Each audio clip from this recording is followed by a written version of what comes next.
देशवासियों, जैसे आम जीवन में ये बातें होती हैं कि जो व्यक्ति जिस लायक होता है उसको उसी लायक काम देना चाहिए और क्षमतावान व्यक्ति ही कार्य पूरा करता है, ये भी सत्य बात है।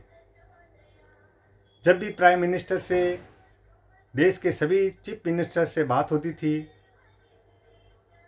कि कोरोना के टीकाकरण की, हर बार कोई ना कोई मुख्यमंत्री उसमें अड़ंगा अड़ाता था कि आप ही क्यों करते हो, हम भी करेंगे।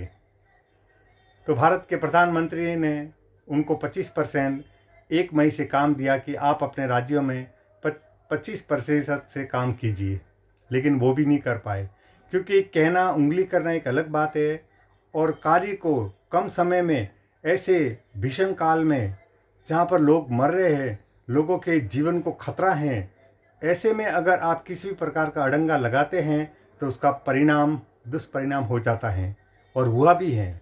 बहुत से राज्यों के मुख्यमंत्री ने सिर्फ अड़ंगा अड़ाया, किया उन्होंने कुछ नहीं। लेकिन जैसे भारत के यशस्वी महामानव प्रधानमंत्री श्री नरेंद्र जी मोदी ने उनको भी इस भार से मुक्त कर दिया।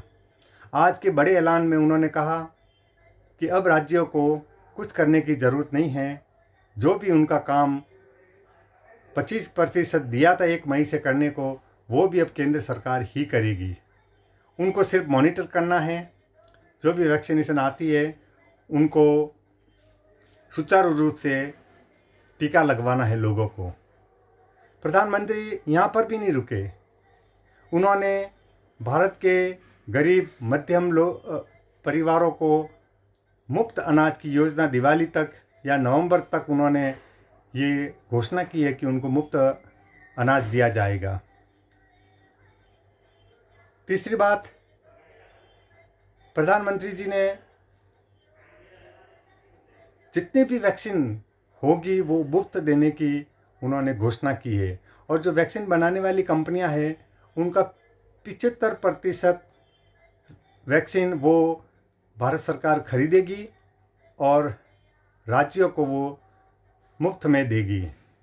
हाँ, 25% वो प्राइवेट कंपनी के लिए है, जिसकी इच्छा है वो पैसा दे के लगा सकती हैं। इतने बड़े ऐलान, इतनी बड़ी सुनीति, इतना बड़ा निर्णय, जब इंसान की नीयत साफ होती है ना, तो ईश्वर भी उसका साथ देता है।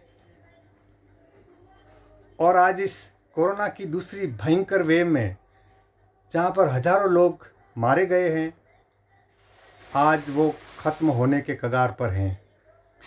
कोरोना हारा है, हारेगा, आगे भी हारेगा।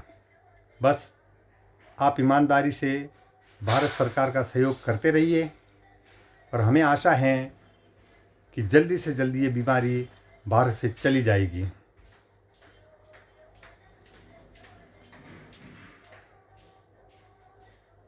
अपने प्रधानमंत्री पे विश्वास कीजिए, अपने आप पर विश्वास कीजिए, क्योंकि ये महामारी है और ऐसी महामारी 100 साल में एक बार आती है। अपना ध्यान रखिए, लापरवाह मत बनिए। टीकाकरण, वैक्सीनेशन एक प्रक्रिया है, उसको रोकने के लिए ये कोई अमर करने की दवा नहीं है।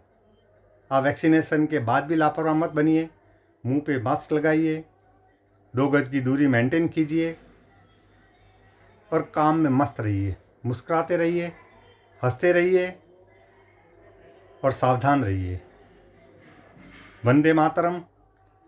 मैं हूँ जसवंत राज परमार, सेवाड़ी, मुंबई। जय हिंद।